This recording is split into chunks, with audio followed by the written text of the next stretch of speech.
Mary Rice used to be the opinion editor of New York Times. She has resigned very recently.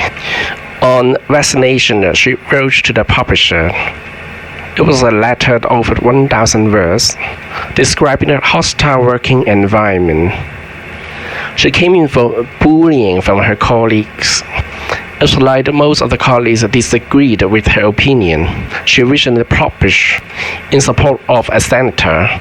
That senator supported immediate actions the government should took to suppress the social movement recently ravaging the state. It sounded like it was an office environment where the co-workers were pretty much radical, and whatever she wrote on the social forum was highly sensitive to the years. And without you can compare this kind of phenomenon like the anarchy you see that the social movement whirling in the United States. It was just like, if you don't take sides, if you don't take their sides, you will probably be bullied and said nothing she could do but resign. She was not the only editor who resigned. Previously, there was another one, but it was a major vaccination that drew the journalist's attention. New York Times is one of the major press in the States, and there's office in Hong Kong previously. Recently, it's moved to Seoul, Korea, for the fear of the national security law that recently enacted in Hong Kong. It was particularly flattening when Hong Kong government posted for the personal information the users having accounts in them. Talking about New York Times, it reminded me of a report that it published many years ago, well before I was born. It was murdered in 1964. A woman was murdered on the street in New York City in 1964. New York Times published an article titled 37 Who Saw Murder Didn't Call the Police.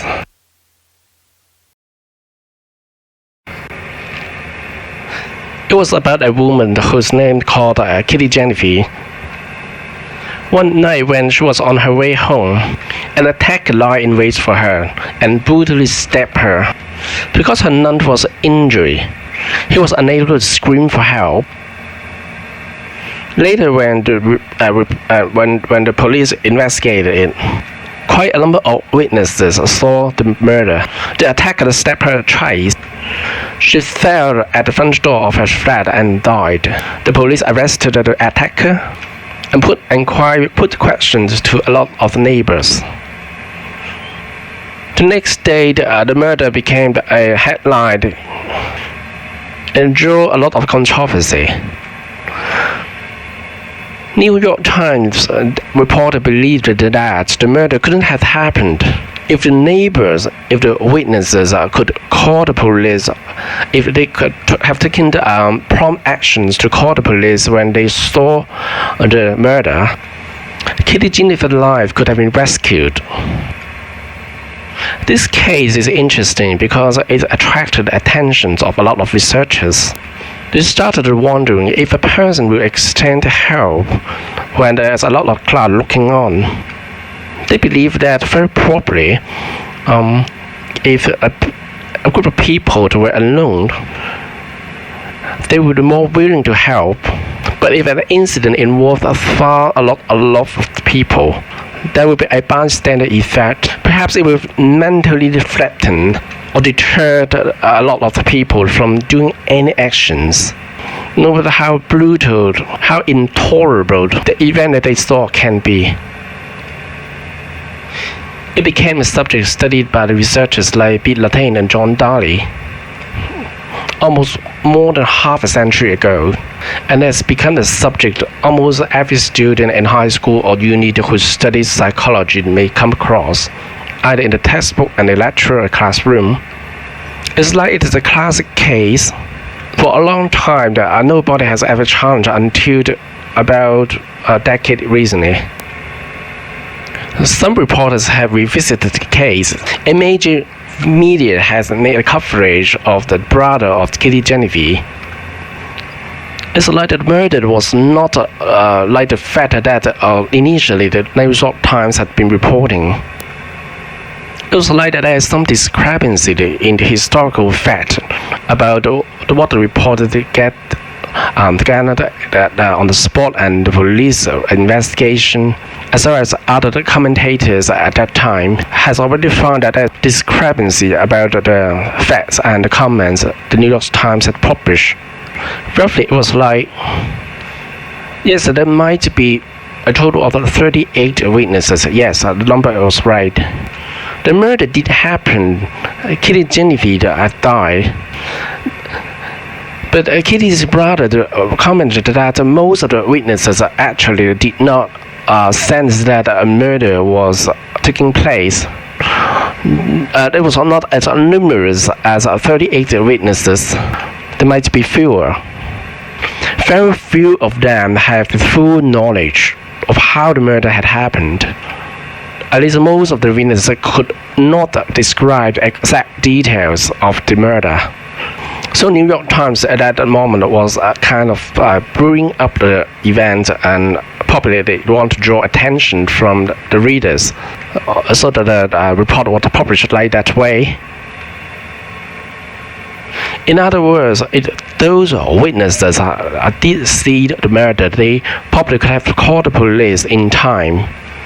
Even though the number of witnesses could reach over the 30 or 40 or probably more than 50, they wouldn't have been standing by and just looking on. And naturally, it would call into question if the bystander effect is really real in our daily life. Later, it was like the New York Times has had put some edited notes behind that story, specifying that the details of the murder might not be 100% accurate as it was initially published, and draw the reader's attention to this so they can take care of it themselves. This murder case is still a classical case you may find in the book in any library. Has it been arousing any doubt in your mind? But the researcher did a lot of experiments, and the research results point to the authenticity of the bystander effect. In everyday life, in front of a lot of people, a person will feel a little bit small. Speaking to yourself, your own life experience will also tell you that you will become a coward in front of a group of people when a decision is expected to be made. Just like when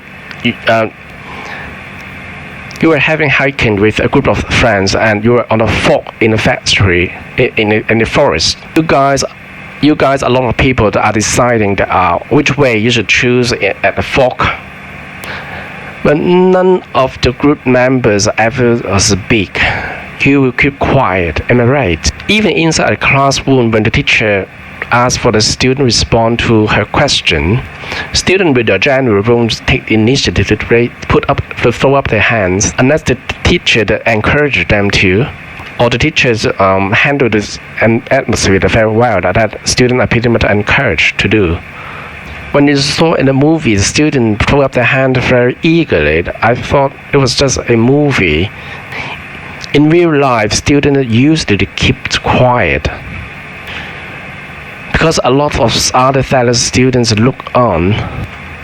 They probably scare you off. You can't say they are frightening you, but just when the classroom was very quiet, you just dare not throw up your hands, not even take any slight gesture for the fear of being caught by either your fellow student or your teacher as well. But you can still make a copy of the bystander effect and the result of the experiment in any book in the library, just like this one. Today, in certain Middle East countries, Jewish law is still followed very strictly. When a person had committed